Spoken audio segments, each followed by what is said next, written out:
Okay, thank you everyone for being here today. My name is Nora Owings. I am the Operations and Grants Manager here at CAPO, and today is the office hours for the special NOFO application. So this is your hour, or however long we need to stay on, to answer your questions, update folks on anything that has changed. It's your hour. At the end, CAPO will talk about some opportunities we have to assist with the collaborative application. But for now, I just want to open the floor.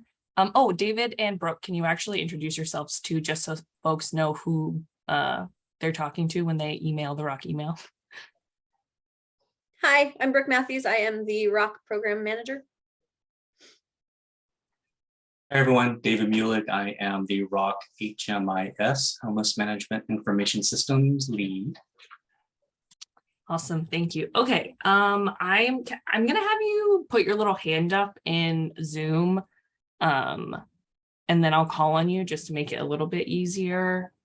So if you have a question, put your hand up. It's the reaction at the bottom.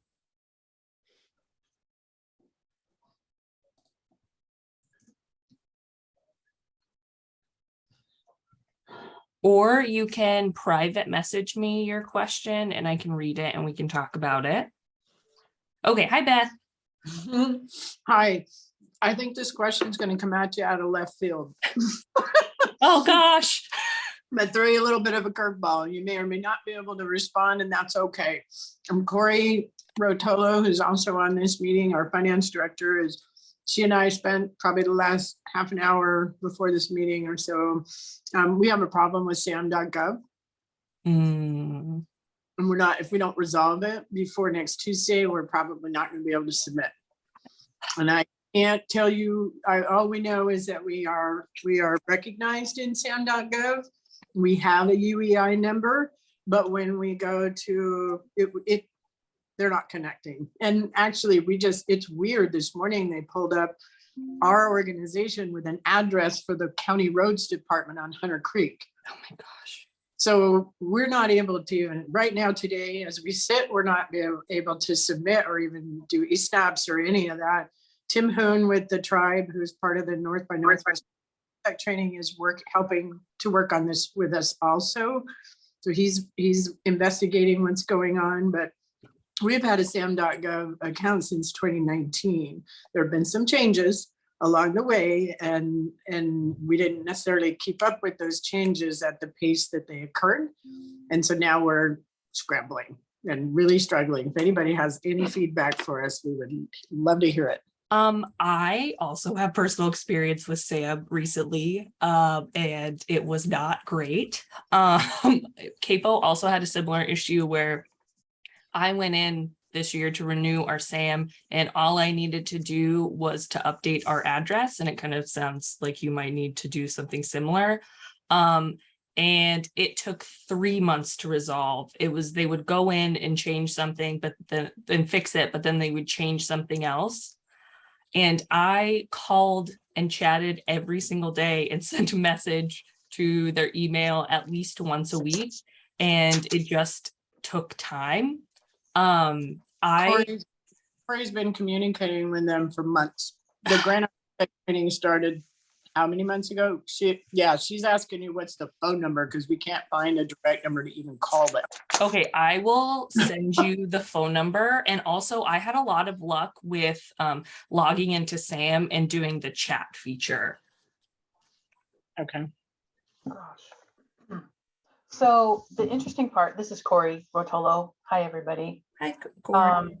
So the interesting part is that when you search for the entity, we're validated and we have a UEI, but they don't connect to our account, when we go through the whole process, it stops midway of registering. So I'm like, why? So yeah, the phone number or chat would be fantastic if you could. Okay, yeah, Corey, after this call, I will go through all of my my emails and see if there's any other resources that they sent me, but I'll make sure to send you the phone number and how to get access to the chat. Awesome, thank you. I also just clarify, so this is an issue for us at Mid-Columbia Community Action Council too. We've had a lot of turnover organizationally, including a new ED and totally new housing staff. So we put in a request to the eSnaps email to get access to our organization's eSnaps account and have not yet heard back and have followed up. So can you clarify, Nora, if for Tuesday's deadline next week, we need to be submitting things in eSnaps, or do we need to be emailing things to the ROC and then still have time before the October 20th deadline to get those eSnaps issues resolved? Yeah, you do not submit anything on eSnaps on Tuesday, just FYI everyone. David, we don't require eSnaps downloads for the new applications, right? It's just noted that you need to make an eSnaps account. Well, that was discussed yesterday in one of our meetings that the ROC leadership, I think, really do need to go through the application so that we don't miss something that, like, when projects start, we need to be aware of when they start. So that's where we'd get those details. And I think in our current application, there is a time when everyone puts them in there, but there's a date where they're final. And I think it says final review. So I think that would be the leadership review of them. Okay, but on Tuesday, they only need to submit their application and narrative and support, like the eSnaps isn't a supporting document. Yeah, sorry, that was not listening. No, just send your application narrative. Okay, so Beth and Kelly, you guys should be fine to submit your individual application to the ROC with everything that needs to be attached. However, you will need access to your eSnaps account to submit by, I would say, to be safe, you would need eSnaps access by October, at least a week before the deadline. So the 13th, October 13th. Because you'll need to go in there and submit a few days before the deadline. And so you'll need to go in before that and put in all of your details for your application. So you want to give yourself some time to do that. Okay. And Kelly, real quick, do you know who at your agency had that higher level access prior to kicking on? Sorry, David, Corey, and I created our account in 2019 for the coalition. So I'm the one with and when I click on we got very excited this morning because we found a new rabbit hole to go down on seal.gov, and we thought, oh, this is it. It wasn't it, because it's not recognizing the UEI number when we go to, I wanted to add Corey as a role, a registrant and a reporting data intern for our organization, and I'm not able to do that. We're getting stuck. So maybe it wasn't that much of a curveball for you, since it seems like other folks are struggling with this also. And there just is not a real quick and dirty way to get a hold of a human being to try to figure out what's going on. I think it's bizarre that our entity is found, but with the wrong address, which I looked up happens to be the Curry County Roads Department. Clearly that's not us. So there's maybe some internal issues with their own database not relating on the backside, maybe. Yeah, I will look into everything that I had to go through and see if there's anything. And Kelly, I'll send all that information to you as well, since you folks are having some issues with SAM and eSnaps. But did that answer your questions? I think so.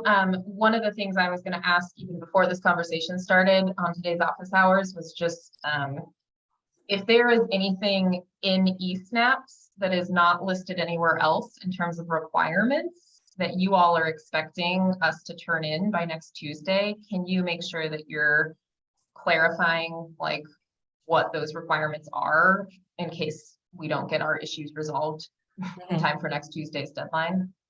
Yeah, definitely. I mean, I don't think we are requiring, I will double check, sorry, there's a lot of different applications, but I will confirm that one of the attachments is not the eSnaps, because, I mean, you guys are, well, most of you are all new projects, so you wouldn't have an eSnaps to like provide us before that, but I'll make sure to confer, I'll go through the intent to apply an application and application details and just confirm that we don't have anything in there from eSnaps that didn't carry over from the old application. Oh, thank you, David. I appreciate that. Andrea. Hi, I have a bunch of questions, so hopefully bear with me, and then I have to jet off to another meeting. So we don't have a set amount. There's not been a funding allocation amount for the rock. Not that I have seen. I will double check to see if an ARD has come out. I know for the previous NOFO, or like the regular NOFO, we didn't get an ARD until like a week before individual applications were due. So I kind of have a feeling it's going to be late.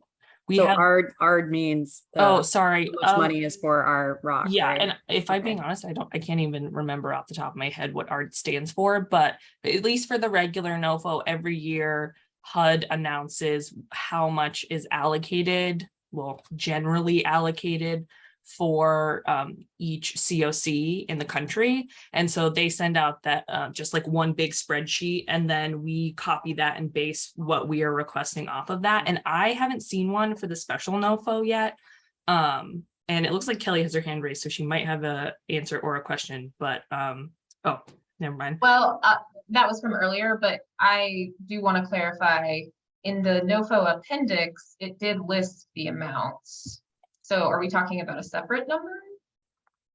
I think there's a percentage, so if you go out there and we look at our current application, our rock application of whatever that is, we're allowed, I think, I'm just thinking 140% of our current application. So it really adds a lot of money to the rural. But how much is that? Yeah, somebody recently calculated that for us. I think I'll Like, look. what's the general, like, Yeah, 16 million, 2 million? Like, I thought I saw where it said per county, and then you could do 150% of that total per county, and that was based on the need in those. Oh, they're areas. doing it by county, not by COC? It was by, I think by county, because it's the rural and the special set aside. So I think if I did a little spreadsheet and I can send it out to everybody. So I did the math for all of everybody. And then I just highlighted the group that EOCIL covers. Does that make sense what I'm saying? Yeah. So are you saying that also it's in the appendix of the collaborative application? Yeah. Okay. I'm trying to just went find through it. It's that. in the special NOFO. Yeah, I have it up here. Are you talking about this?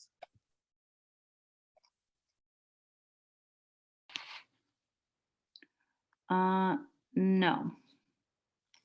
Oh, that's the document I was going off of based on what I thought the rock was eligible for, but we haven't done any calculating in terms of a percentage of that. I'm gonna flip through this and find it. And then I made a little chart. I just pulled out everybody who's in the rock, the counties, and then did the 150% That's such a weird spreadsheet. PPNR. That is this weird. Yeah, this is what I found. yeah, that's what I had heard, but And that would be about 140% of our regular allocation, that 3.18 or 3.16. okay. And then is that amount broken down between rural and the regular set aside? It looks like Mel said that she found a section that breaks it out by county for the rural set aside. Well, it mentions in the NOFO that it's maximum rural set aside amount. It says the PP, you have to search your state's PP and Rs and then calculate it by 150%. I'll find it. I'll find where it says it in the Yeah, NOFO. because the ARD that I was talking about, that was the one from our normal regular NOFO. That is also where the PPRN number comes from. Mm-hmm. Okay. Which I have. I have it, here, I'll email it to, Okay, so Andrea, it looks like we need to confirm because there's a bunch of different numbers floating around everywhere and we haven't gotten an email from HUD that specifically says, here's Okay. your number like we did for the other one, which that's what I was expecting. But I Yeah. guess since this is the special, we're doing it differently. So Nora, Um, whoever had that columns up, if that was given to us somewhere, it has the two columns and they're very specifically, one is the unsheltered Mhm. regular one and one is the unsheltered. So that leads me to believe that in total, we have that 6 million available. Yeah. Which Yeah, is, I just a shared lot. that link in the That's chat amazing. with folks if they want it. It's in the It is a lot. appendix. yeah, Yeah. And I just want to confirm that we are in Benton County, but we're still eligible to apply. Yes, so I was reviewing the application today and the first question is, are you applying for the rural or the set aside or both? And you can put yes to both. So Okay, it's the the both. only, it's all the same application. The only thing is if you're doing the rural set aside, you have to answer like 10 extra questions, but it's all combined into one. So yes. Okay, even though Benton isn't listed. as a yeah, rural exactly. Because county? that's because they're applying through the rural set aside and then there's the special, there's two pots of Yeah. money. So they Yeah. would be applying for it's like the Unsheltered. unsheltered. And Yeah. then everyone else who has their county listed in the rural can apply for the rurals or can Okay. only apply for the rural set aside. okay. Okay, They can't apply for both. I don't think so. I think I was reading that Unless it's two different projects. yeah. Okay. So, and we're intending to apply for rapid rehousing, permanent housing support. Yeah. Just to be clear. So I'm from Corvallis Housing First. I've been Yeah. kind of involved in the ROC. We have a I've never met permanent, you yet. we have a PSH grant right now in collaboration with CSC. Next question is, are we still eligible? Does our regular NOFO project status? They can't hear me. Does that affect this application? Nope, Like- you're set. Okay. Okay, so then the next question is, so next Tuesday, what we have due is pretty much this spreadsheet plus the attachments, and that's it, right? And the narrative, yes. And yeah, and the narrative attachments. Mhm. Okay, that's Yes. pretty much all I had to ask. Yeah, so this Yeah. is a two-prong process that HUD requires. The first prong is that everyone who wants to apply submits their individual applications to the ROC, us, which we have developed. And HUD has requirements on how we run our grantee program and how the rating and ranking happens. And so that's why there's been so many like hard deadlines and rules, is because HUD is pretty specific about what can and can't happen during the rating and ranking and individual application process. So once you guys submit on Tuesday, we will send all of your applications to our rating and ranking committee, and they will have a week to review and score all of your applications. And then we will come together and rank all of the applications from their scores with the rating and ranking committee. And then Okay. from there, we let everyone know what their score is and where they're ranked, and that will get posted. And then you will have an option to appeal. So if for some reason you submit an application that doesn't meet the qualifications, you get rejected and you don't get a score and you don't get rated or ranked.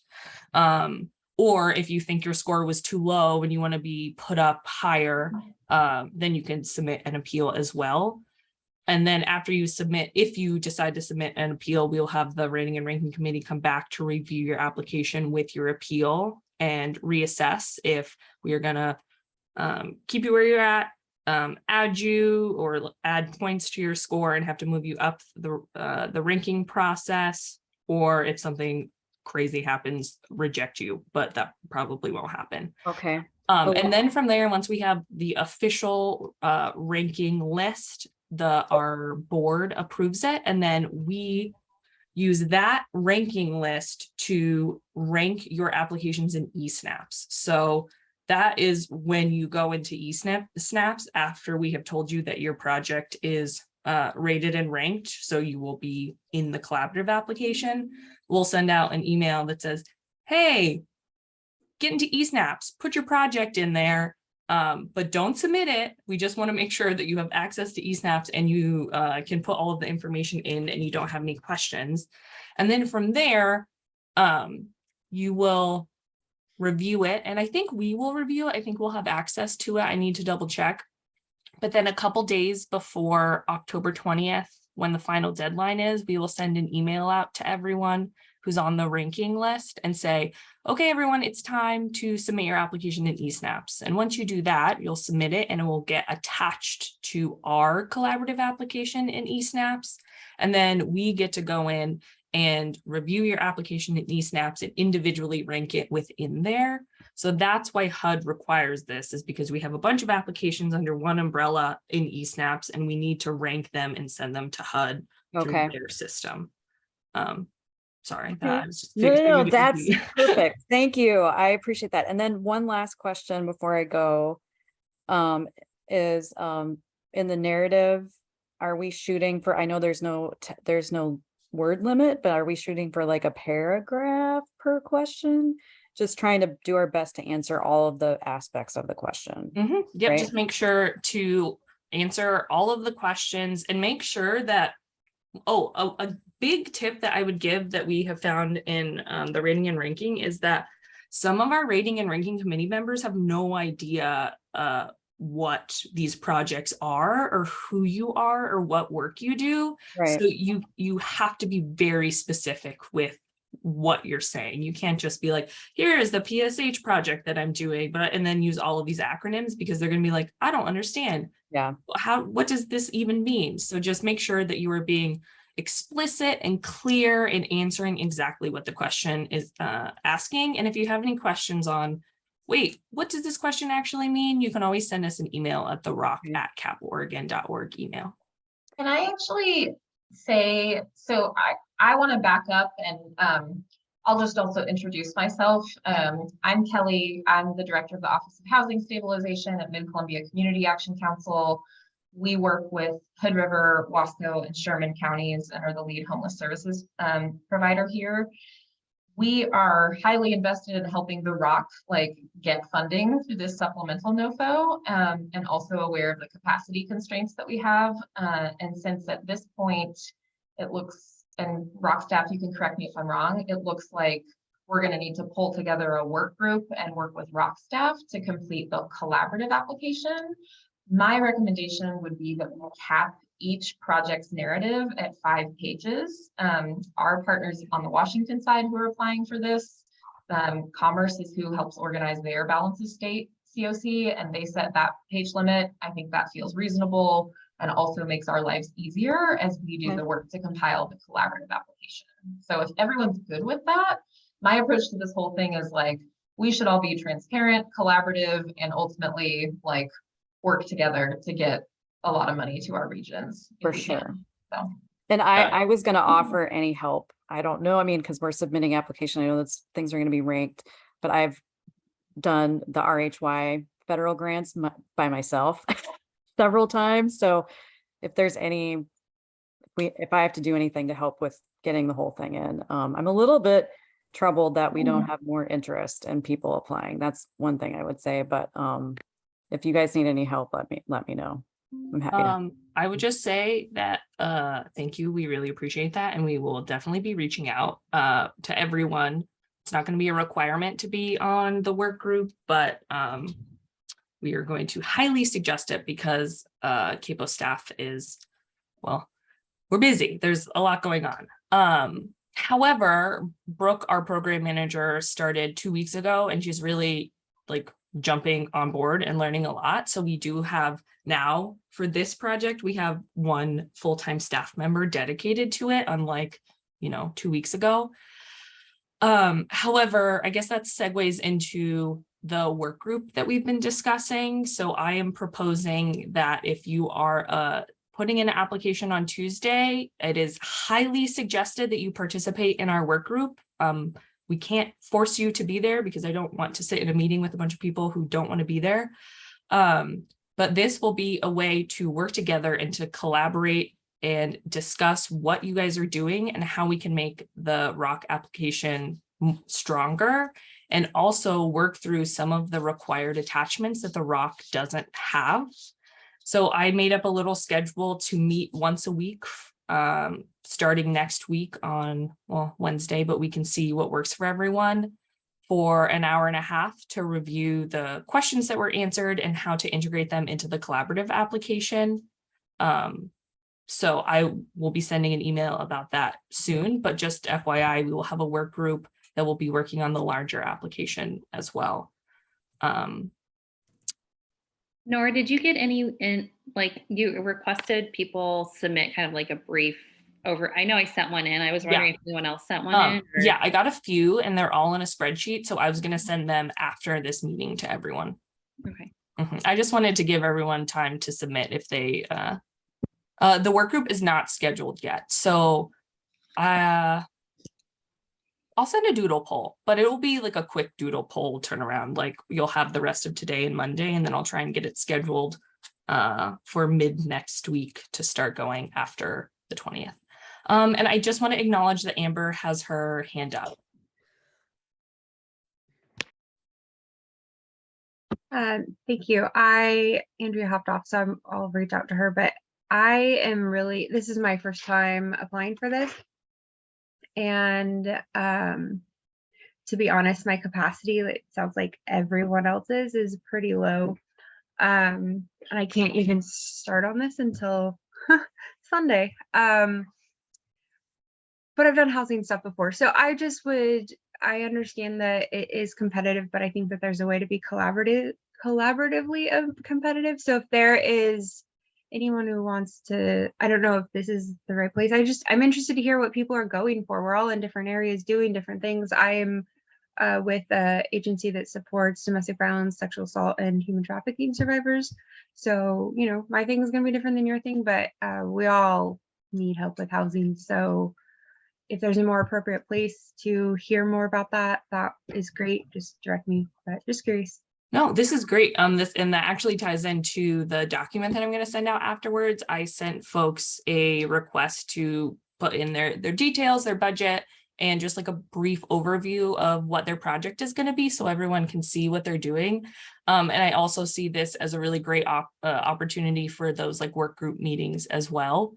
Can I also just ask, is there anyone here on these office hours who is planning on or strongly interested in applying and submitting their project by next Tuesday who would not be comfortable in the next 30 minutes with like just sharing report out on the core components of the project that you're assembling, so we can kind of compare notes and stuff? I know that would be helpful for us because we're also trying to gauge like the size of budget and what we should go for. And I also am interested in, we want to help carry water for the whole ROC. If there's like components we could add, even if they're not a big focus of our project, but then that would help our overall application get scored higher. So it'd be helpful if folks are willing to do that.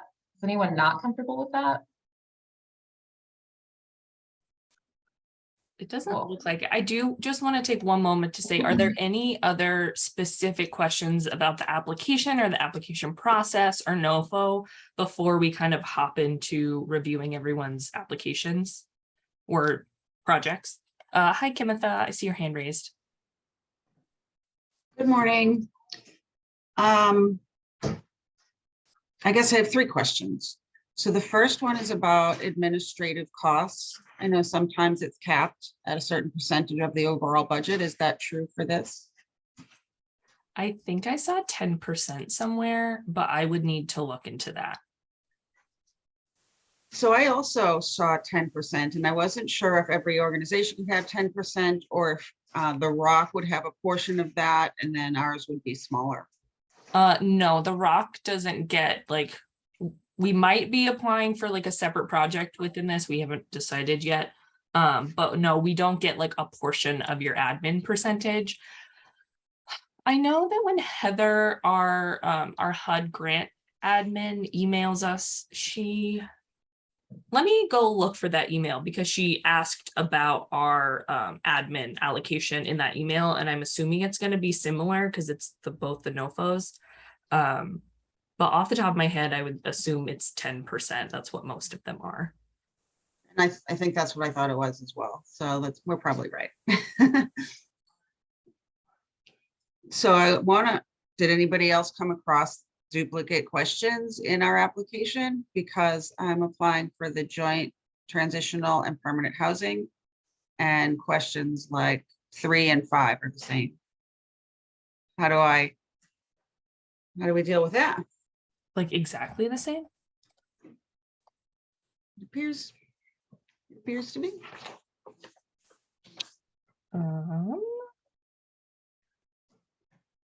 Well, I don't want to pick on David, but do you have Yeah, any you can pick on me. I'm looking for that 10%.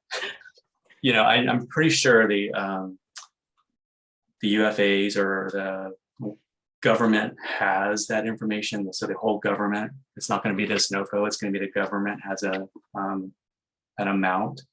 I don't see it in what I'm looking at, specifically the 10%, but that's what I was doing when I didn't hear the question. David, Kimitha said that 2 of the questions in one of the sections are the same. All right. Let me see. Let me just say, I would not be surprised.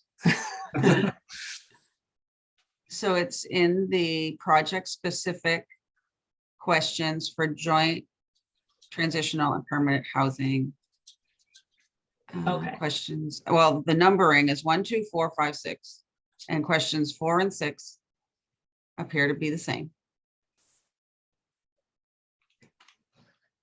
4 and 6? Huh, hold on, let me share my screen.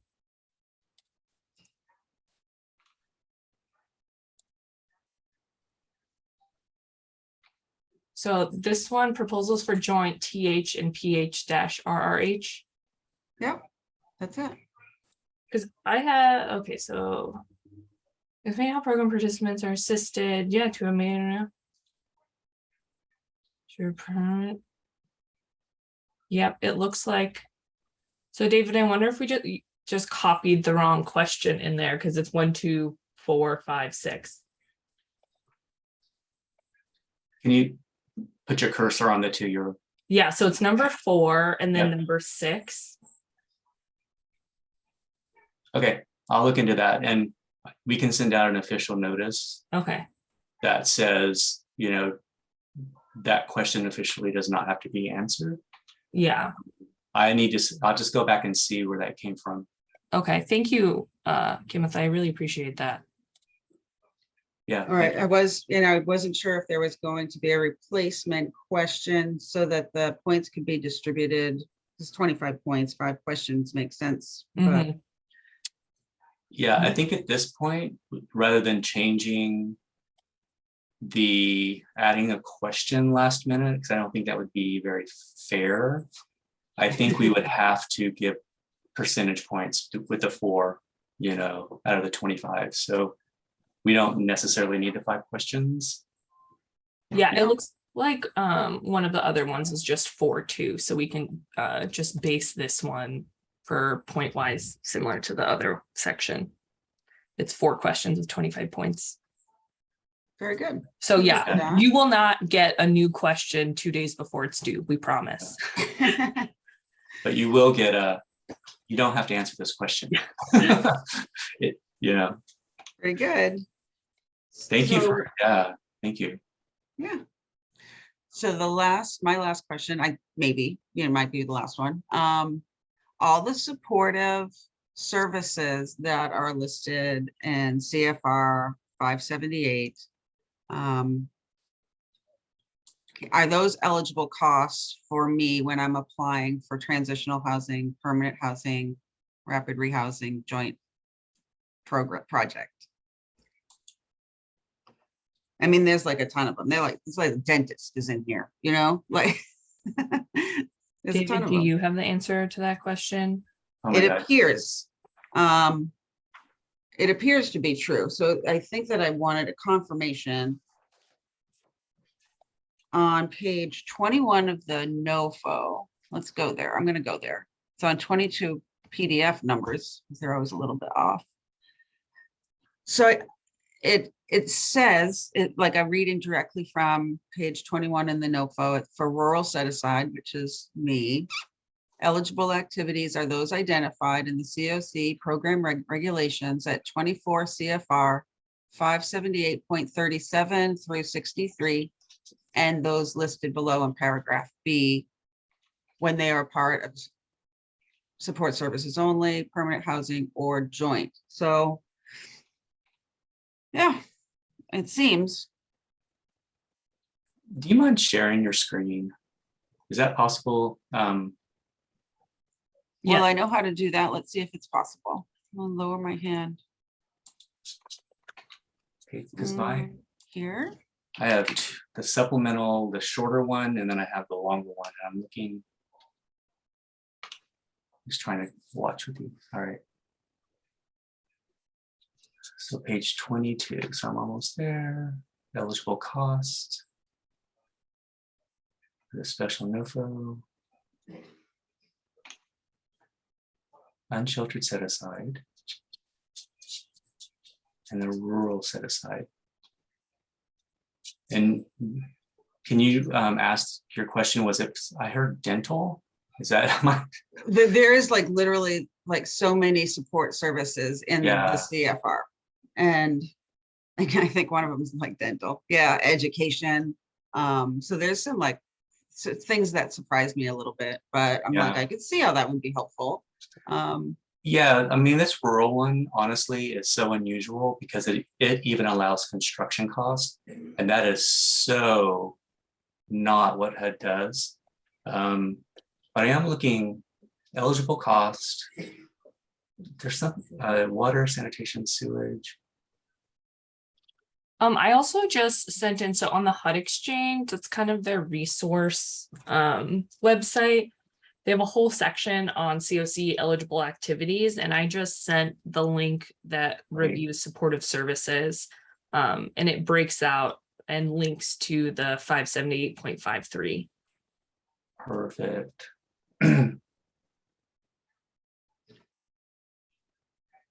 So yeah, it says outpatient health services, outreach services, treatment services. So yeah, I would base it off of the 578.37 in the link that I just sent in. All right, so that's what it appeared to me. So it is true for all of the different projects that we may select. So I guess that was kind of my question, because I mean, it's clear that all the supportive services are covered, but I guess what I wasn't clear on is like supportive services only project would obviously be all of the supportive services. Whereas more, and so then I'm thinking, well, would a housing focused project also be eligible for all of the costs? But, you know, so I'm just trying to read the language in the NOFO when they are part of this, or this project. So, I don't know. I guess I just wanted clarification that yes, you can. Yeah, so I sent another link to the HUD Exchange, and it has a really great overview. It says eligible costs, what type of program can charge to the to each one. So it says if it's like a permanent housing program, you can't do new construction, but you can have HMIS costs or project administration. But if you're doing a permanent housing PSH program, you can do everything. So it does depend on the project that you're doing. Did my share just change for you? Yeah. Yeah. So if you just scroll down a little bit, you should be able to see the table. I know we're using a lot of links. I just put in the chat, if you look, I copied directly out of their code for supportive services, and it does say under outpatient health services, the very last one says preventative and non-cosmetic dental care. So the link that I just gave you was directly to the code of conduct for HUD. And it will have their index, and if you follow down, there is the supportive services, which is called 578.53.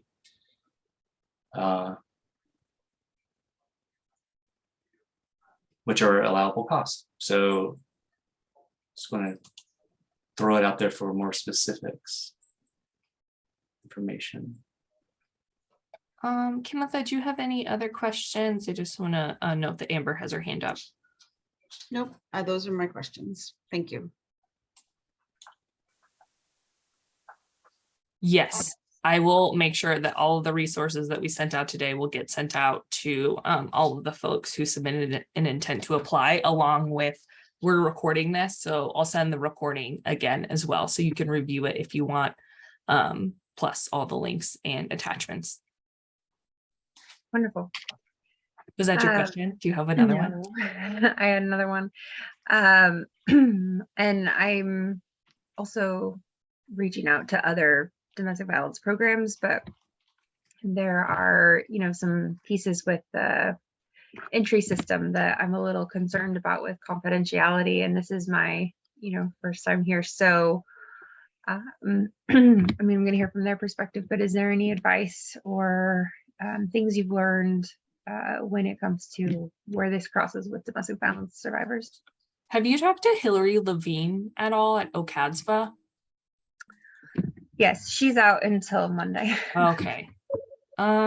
David, do you know if you could help at all with any of the coordinated entry, like domestic violence stuff? I know it's really complicated. It is very complicated.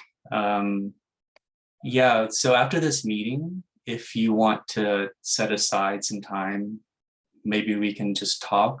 I mean, maybe even hang on after this, because there is some language I can give you about the comparable databases and some of the struggles we're having, but we're also having success at one agency with something we agreed upon around coordinated entry. So I'm happy to hang on and help you with that. It is hard. David, can I just note, we were going to meet with Kelly after this. So if you could schedule a separate time with Amber. Yes, of course. So Amber, if you just email me, and then after I'm done with my meeting, I'll connect with you and see what I can do to give you the language about what we've done. Definitely. And I'll just flag, sorry, Nora, if there was confusion. I'm happy to connect later today. I do have to leave at noon to go do lunch with a new staff member. So I have no idea what's going on, obviously. Okay, so That's you guys okay. are set to use the Zoom. Sorry. Still in the plan is for flying. It's fine. Okay. Hi, Corey. I see your hand up. So I have some kind of practical-ish questions for like the budget specifically. Is there a specific format? Just this is what we're asking for. That's actually something that I've gotten a couple people have asked me previously if we have like an example or template budget. We don't, but that is something that I think we'll provide next year. So no, we don't need a template budget, and I actually searched for a while to see if there was like a HUD template that we could use, and the only one that I found was super complicated and that wouldn't be helpful with this situation. Right. If anyone else has a budget template that they like and are going to use, if you could send that either in the chat or to the Rock email, and we can share that out, that would be really great. I have one. I can share a template. It has it has the match already part of the calculations, which brings me to the other point. If I'm understanding correctly, there is a 25% match, correct? Mm-hmm. Okay. It can be in kind. Right. The other question, the other thing that we're struggling with. So we're in Curry County and we're going for special services specifically. We don't know how many people are applying. How are we splitting up that $3 million, right? We want to get as much as we can, like Kelly had mentioned, but we have a huge ask, but if that throws us out of the running, then we can pare it down to make it available. So from everything that I have received which I will send out after, there hasn't been any requests over 400,000. They've been varying between 100,000 and 400,000. And we have 11 folks who submitted an intent to apply. So if we have. That's annual, right? That's not the total for the whole 3 years. That's per year, 400,000 per year, or is it? I would have to review their request again, sorry. Okay. 3 million. So that was me. This is Kimitha. I was estimating about 400,000. I think the earlier, because it is 3 years. So we're going to be expanding into more rural areas. I'm in Roseburg, Douglas County, and Roseburg is the county seat, and we're about 23,000 people, but all of the surrounding areas are much more rural. So I've been doing what Onward does in Roseburg for a few years now. It's been pretty successful. And I want to do some hiring to go into the more rural surrounding areas. So the salary and benefit costs for that are kind of steep. And that's why I'm thinking, it's going to grow to be about 400,000 or more. Annually? I'm sorry, annually, you're asking 400,000 annually or for the entire 3 years? Annually. Okay, that's what I was thinking too. So that's why I was wondering.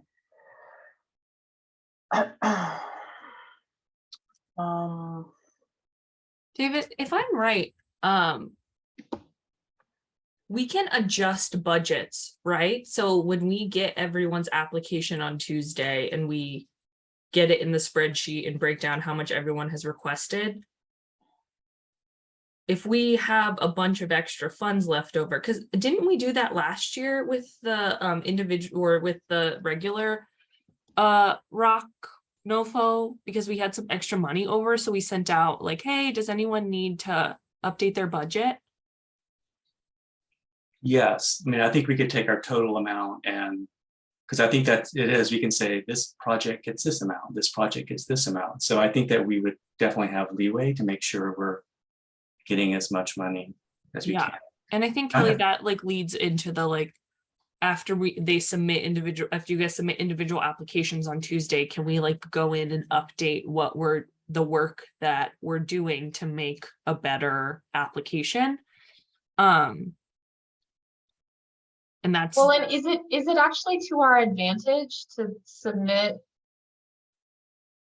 I guess I don't understand enough about HUD's process, but is their expectation that if a COC has 11 projects that total $12 million worth of requests instead of 6 million, that the COC just puts that forward and then they use their process of prioritizing based on the overall COC score and then the individual projects? Like, no, we get funded. We won't request anything over the amount allocated. So with the 6 million, doesn't that then water down our projects and our competitiveness as a COC as a whole, but then also on an individual basis? I don't even think we can submit an application requesting more than they've allocated for us. Because they've said, okay, you have 3 million for this and 3 million for that. Go through your application process and make sure that you have, projects that are within that range.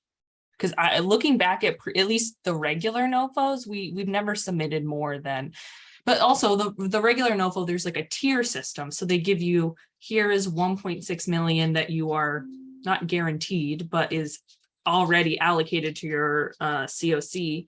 And then they also give you bonus funds and then give you another tier. It's called tier 2 that you can put other applications that's like not guaranteed and is more likely to not get submitted. So this is a different process that we're having to learn, which is wild. But I'll look more into the like allocation process this time around, because it's completely different than the regular NOFO. I would think that we would have a stronger application overall if we just let people apply for what they're gonna apply for, and then unless HUD tells us we can't, like, submit whatever request that totals to, unless any projects were rejected, and just do that on a ranked basis. Because like, I'm thinking about, I will be transparent that like, we just are coming towards the last quarter of our budget for our ESG CB2 funds. And that was $3.1 million that we've been using over the last year and will continue using through next September. But we, have lots of different components we're thinking about and that we think could strengthen the overall ROC application, but we're not sure on the amount, and we want to be fair and not like take everything, right? But I think if we then were told, well, we're going to cut down your budget by this amount, so pick components to take out, then wouldn't we then be taking out components that could potentially make the overall collaborative application stronger? Yeah, 100%. And that's why this is so weird, because in the regular NOFO, I think our biggest budget that we have annually is like $280,000. So this is the amount that you're allowed to request for this, and like the construction costs are completely different than what the regular COC NOFO can do. But I'll look into it to see if we can submit a request higher than we're allocated, because I agree, we should put in what you guys actually need to do the work, not what fits into HUD's budget that they think we have. I really feel like I read somewhere that it was by county, and this is how much, if you're serving this county, that's how much you can apply for per county. I think that's the rural set aside. Okay, so if anybody wants that number, I did that calculation. I do. That's why I have my hand Mel, raised. I can you think share this that? goes That'd be right back to Mel's numbers. Yeah. I have them all. Yeah, because there's like the one big number, like 3 million for each set aside. But I don't think the unsheltered, Here it is. I I don't just- think unsheltered NOFO breaks it out by county like the rural one does, which is wild. Why would the unsheltered one allow you to? It would be awesome if everyone said what county they're from, because Kelly should apply for, no one else is going for those 3 counties that she serves. She should go for that full amount that's allocated. That's what I'm thinking. And then EOCIL does serve those 3 counties, but I won't apply for that money because I know that's the only county she works in. You know what I mean? Like we could just. So I'm in Douglas County. Is anybody else? Well, we're Curry, and I did talk with Drew yesterday, and Orca's not applying for any of these funds. And so it's concerning that we're going to have at least our county part of their service area. I don't know. It's strange. We don't know how high to jump here. I will send this out in the next hour. I'll type it all up. And then I think if maybe I'm volunteering people at Nora or someone else, if you guys want to say who covers what county, then we could say, this is the money that your agency, the services that you provide, this is the pot of money that you're eligible to apply for. Yeah, I'll review the intent to apply form. Because we should let those people know too, if they're not on this call. Yeah. Oh yeah, no, when I send an email out with all of this information, I'm going to send it to everyone who submitted an intent to apply, not just the folks who are on here. And I'll make sure to include that. Okay. Yeah, because Corey and I both have been reaching out to our other partners that are eligible to determine who is, so that we can not be redundant or make sure that our applications are complementary to each other versus competitive. There's so much we could do that we don't need to have overlap. Nora, if anybody else in Douglas County, and that was actually a question on the application. Are you the only one in your county, right? And I don't know the answer to that. I'm looking at the intent to apply right now. I did find in the NOFO that you cannot, that number we have is maximum, that we cannot ask for more. It says we can't ask for more. Right, Okay. that's the maximum amount. Okay.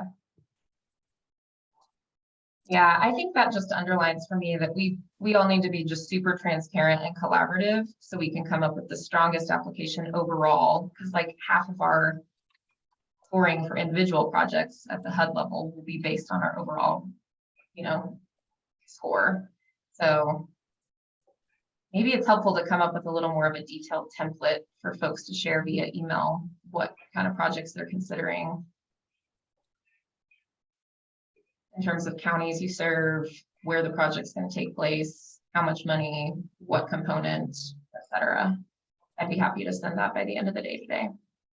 That'd be really helpful. Thank you. I appreciate that. I sent mine, Nora, but I do want to do one update to it. So I'll do the update and renew it and send it back. Okay. Yeah, I've got updates that I'll send. I also need to jump in a minute, and I know others probably do too. But the last thing I just wanted to flag that I know we talked some about like at the ROC board meeting yesterday is the plan to address severe service needs.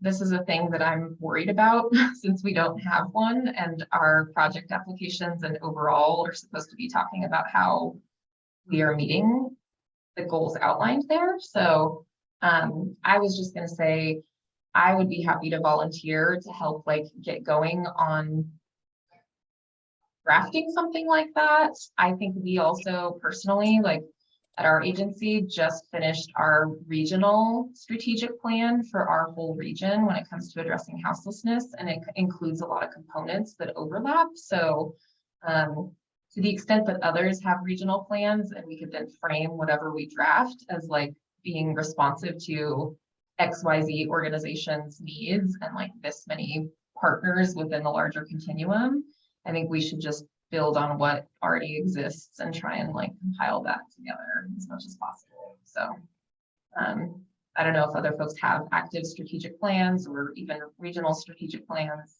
But I was just gonna say how very impressed I am that you have a regional plan. And if you wouldn't mind sending that out just so that I can get because I am pushing that notion here in Curry is that we need to be working regionally with our other Devereaux Center, Orca. We all need to be crafting programs that are as similar as possible so that we're not having unintended consequences, drawing, in migration, out migration, whatever you want to call it. So it would be helpful to see something like that in real life. And then thank you. Yeah, I'm happy to send our agency specific one that we just finalized in the last year. And then later today, I'm finalizing our regional one based on the adoption notes that our folks gave us. So I can send both of those out to the group.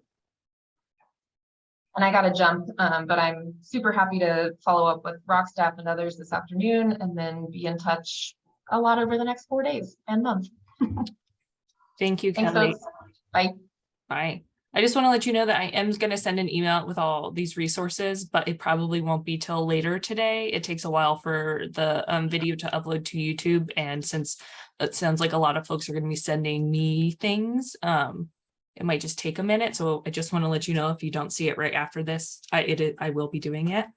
Are there any other questions or ideas or input? And I just looked, Kimitha, you are the only one in Douglas County applying. Curry County, we had a couple, no, we had 2 other intent to apply in that region, but at this point, I don't think they're gonna apply. And that's also hard with this like intent to apply of who's actually going to be submitting applications, because if you tell us that if you submit an intent to apply, you still might not submit an application. So we don't want folks to change their individual application if like basing it off of the intent to apply that might change. The only person that I have gotten confirmation from, the only agency and director I've got confirmation from that does intend to submit is Oasis. Sorry, you cut out. Oasis, RDB. So Corey and their director and Brookings Harbor Community Helpers are all in this North by Northwest Grant Architect training together. And so we've had that connectivity now for several months. And when we learned about this, I know I nudged Mary Pat right away and said, hey, are you guys gonna, are you going to apply? And again, Pam Weinberger too at the Brookings Harbor Community and BCR, but I never heard back affirmative from any of the others except Mary Pat that they did intend to submit. Yeah. Okay, that's good to know. Well, as usual, lots to do coming out of these things. But we will keep everyone updated. I'll make sure to send a doodle poll so we can get the work group scheduled. And if you haven't submitted your project detail, if you could do that so I could share that with folks, because I don't feel comfortable sharing everyone's email if they haven't told me that I can share their email. But I think it'd be great to create like a work group listserv so we can send these types of questions to each other as well, since we're making the application as good as we can together. But I will do that after this. Any last questions? Amber, was if you want to hoping- stay on. I was Yes. hoping to circle back with Mel, and I sent her a message on chat, but since we're gonna close this, she's not. Yeah, I'm looking for it right now. Oh, okay, you I did just see I it. just did the counties that we work with, and so I just pulled those PPNR numbers, but I will go back and PNR. relate everybody so everyone knows. PPNR. Yeah, it's a PPRNS, and it's the FY 2022 COC program completion. So you get those numbers by county, and then you can, it's 150% of that is what the NOFO says each county can apply for. So I would like to apply for everything, every county that EOCIL serves, minus the projects. I don't want to, if Kelly's the only service provider in that area, I don't want to apply for those 3 counties. So, and my project, just for everyone to know, it's rehab of 3 agency-owned units to create 19 permanent supportive housing and transitional units. So that's ours. Right on. I'm so envious of those of you who can move forward with that kind of a project. We are still wrangling with leadership here who is create barriers at every step of the way. Because I was just texting Corey on the phone going, God, I wish we could apply for construction money.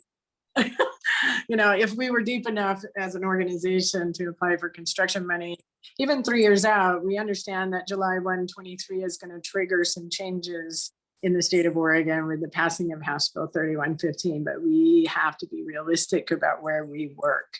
And there will, depending on what happens in November, we could see court challenges to that law versus let's dig in and do what we know we need to do.